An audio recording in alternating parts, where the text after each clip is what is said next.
जब कोई उपासक गुरुदेव को आत्मसमर्पण करता है तो ये 16 अध्यात्म की बातें उसके हृदय में जागृत होने लगती हैं। जब कोई उपासक गुरुदेव को आत्मसमर्पण कर देता है तो ये 16 अध्यात्म की बातें उसमें जागृत हो जाती है। सीखना नहीं पड़ता। अगर ये नहीं है तो आपके आत्मसमर्पण में कमी है। आपका अपनापन गुरुदेव से अलग शरीर में, शरीर संबंधियों में कहीं है नहीं। स्वभाव में ये आ जाएगा। पहला, ब्रह्मचर्य, भोग वासना का नाश अपने आप ही हो जाए। गृहस्थ में है तो अरुचि पूर्वक धर्म का पालन करने के लिए काम का सेवन, अरुचि पूर्वक, एक आंतरिक रहस्य है। यदि आपके अंदर भोग इच्छा नहीं है और आप गृहस्थ धर्म में हैं और ऐसी चेष्टा हुई है, वो अंदर कोई फर्क नहीं डाल पाएगी। जो कामनाएं बांध कर दुर्गति कराती हैं वो उस उपासक की नहीं हो पाएगी। जो गुरु चरणारविंद में आत्मसमर्पण किए हुए है, ये बड़ा सूक्ष्म विषय अध्यात्म का है। इच्छा का ना होना और फिर कोई क्रिया होना तो उसका कोई प्रभाव नहीं पड़ता। कोई क्रिया नहीं हुई लेकिन इच्छा है, उसका प्रभाव पड़ेगा। क्रिया है धर्म पूर्वक हो रही काम की, पर कोई प्रभाव हृदय में नहीं पड़ेगा। ये आंतरिक अध्यात्म का सूत्र है। इच्छा ही बंधन कारक है। जो गुरुदेव का परब्रह्म भाव से आत्मसमर्पण करते हुए चलता है सतमार्ग में, तो पहला लक्षण जागृत होता है कि उसकी भोग वासना पर अंकुश हो जाता है। वो ब्रह्मचर्य पर ध्यान देने लगता है। ब्रह्मचर्य ये समस्त साधनों की नींव है। जिसका ब्रह्मचर्य ठीक नहीं, उसकी दिनचर्या तो एक जैसी बराबर चल ही नहीं सकती। पक्का 2-4 दिन की बात नहीं कहते। राइट टाइम पर बहुत काल तक जिसकी दिनचर्या ठीक चले, पक्का ब्रह्मचर्य ठीक है। नहीं, चल ही नहीं सकता, चल ही नहीं सकता। वो राइट टाइम पर उसकी दिनचर्या बहुत काल तक नहीं चल सकती जो ब्रह्मचारी नहीं। और वो गृहस्थ ब्रह्मचारी ही है जो संतानोत्पत्ति के लिए, केवल भगवत आज्ञा पालन करने के लिए, गृहस्थ धर्म का निर्वाह करने के लिए, वो धर्मयुक्त काम उसकी उपासना में बाधा नहीं पहुंचा सकता। पर व्यभिचार भावना, ये गुरु शरणागत होते ही पहला अंकुश इंद्रियों पर लगता है कि वो भोग वासनाओं से निवृत्त, ब्रह्मचर्य। दूसरा, अहिंसा। मन से, वाणी से, शरीर से वो किसी को दुख पहुंचे ऐसी चेष्टा नहीं करता। जो गुरु समर्पित होता है, पहला ब्रह्मचर्य पर। बहुत अमृत है। अगर ये अमृत पी लिए तो भगवदामृत, प्रेमामृत, ज्ञानामृत अब कुछ दुर्लभ नहीं है।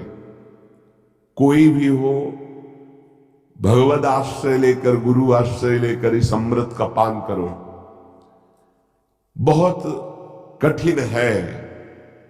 खान पान, दृश्य, संग, बोलचाल, इनका बहुत प्रभाव पड़ता है आपके संयम पर। यदि आपका खान पान सही नहीं है, आपका देखना सही नहीं है, सुनना सही नहीं है, बोलना सही नहीं है, तो आपका ब्रह्मचर्य सही नहीं होगा। ब्रह्मचर्य को आप एक परम धन के रूप में देखिए तो आपके अंदर क्षोभ पैदा होने लगेगा। जिस खान पान संग से ब्रह्मचर्य नष्ट होता है, उसके लिए वो बर्दाश्त नहीं होगा, नहीं बर्दाश्त होगा। आज हम ब्रह्मचर्य पर महत्व नहीं दे रहे, व्यभिचार पर महत्व दे रहे हैं। किसी का संयोग ये ना हो, अगर आप ब्रह्मचर्य का महत्व नहीं दे रहे तो आप अपने हाथ से अपने आप को नष्ट करते रहेंगे। ये बहुत बड़ी वस्तु है, बहुत बड़ी वस्तु। बहुत जल्दी अध्यात्म में आपका प्रवेश हो जाएगा, बहुत आनंद प्राप्त हो जाएगा। हर रोग, हर प्रकृति के वार को सहने की सामर्थ्य ब्रह्मचारी में स्वयं जागृत हो जाती है। ब्रह्मचर्य का मतलब यह नहीं होता कि बहुत मोटा हो जाएगा, नहीं नहीं, ऐसा नहीं है। ब्रह्मचर्य अध्यात्म शक्ति को पुष्ट करती है। ब्रह्मचर्यहीनता में मोटा हो सकता है। ब्रह्मचर्यहीन हुआ तो चर्बी बढ़ सकती है, मोटापा बढ़ सकता है और स्थूलता आ सकती है, लेकिन ब्रह्मचारी में नहीं आएगी। ब्रह्मचारी में जितना होगा बहुत पावरफुल अध्यात्म शक्ति, संकल्प शक्ति, उसकी शक्ति बढ़ती है। अगर कहीं बाल्यावस्था से कुछ वर्षों तक ब्रह्मचर्य ठीक रखा जाए और प्राणवायु का संशोधन, प्राणायाम होता रहे, तो भगवत चिंतन करने वाले उपासक की फिर ऊर्ध्वगामी ब्रह्मचर्य हो जाता है। बस जहां ऊर्ध्वगामी हुआ फिर भगवत मार्ग में सहजता आ जाती है। अब वो अधोगामी जो उसकी गति थी, अब वो जल्दी नहीं होगी। ऐसे ऐसे उपासक है 10-10 वर्ष हो जाते हैं, कभी स्वप्न दोष नहीं होता। 10-10 वर्ष क्यों?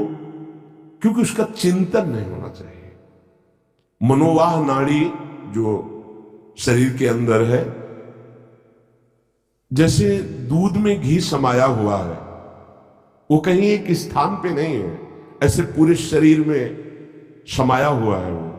जैसे दूध को हम औटाकर गर्म करके दही बना के फिर उससे मक्खन निकालते हैं, फिर घी निकलता है, ऐसे एक नाड़ी है मनोवाह, उसमें इतनी चिंतन से गर्मी पैदा होती कि तत्काल पूरे रक्त से वो उसको घसीट लेती है और मनोवाह नाड़ी फिर उसे बाहर कर देती है। चिंतन आपका ठीक हो, तभी कहा है इच्छा रही तो कुछ नहीं बिगड़ने वाला। संत सदगुरुदेव का आश्रय लेने पर सबसे पहला कदम ब्रह्मचर्य पर होता है। अगर ब्रह्मचर्य ठीक है तो आपकी दिनचर्या ठीक है। सर्दी, गर्मी, बरसात, रोग, शोक, मान अपमान, दुख सुख, सब कुछ आनंद पूर्वक सहने की सामर्थ्य आती है।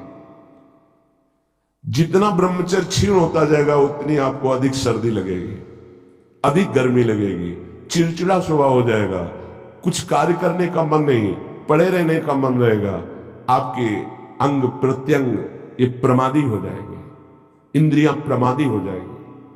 ब्रह्मचर्य में एक अलौकिक तेज रहता है। हर इंद्रिय, चेष्टा, हर क्रिया जो भागवतिक, व्यवहारिक, उसमें एक नवीन उत्साह बना रहता है। इसलिए परमार्थ के, व्यवहार के जो भी कार्य करने हैं, हमें जो पावर चाहिए ब्रह्मचर्य से। अब ये जो सूत्र जब गुरुकुल में भर्ती होते थे, गुरु शरण होते थे, तो सबको 20-25 वर्ष तक ब्रह्मचर्य ही रहना होता था। अब ये आज का जो आधुनिक पढ़ाई, इसमें ब्रह्मचर्य का कोई महत्व ही नहीं है। ये तो भगवान की कृपा से कुछ संत महात्माओं के ऐसे वचन, तो उनसे पता चलता है कि ब्रह्मचर्य भी कोई है, नहीं तो किसी को पता ही नहीं कि ब्रह्मचर्य किसे कहते हैं। बस मनमानी आचरण करना, नए नए बच्चों में संस्कार ऐसे बिगड़ गए, वो जानते ही नहीं कि मैं क्या खिलवाड़ कर रहा हूं अपने जीवन के साथ।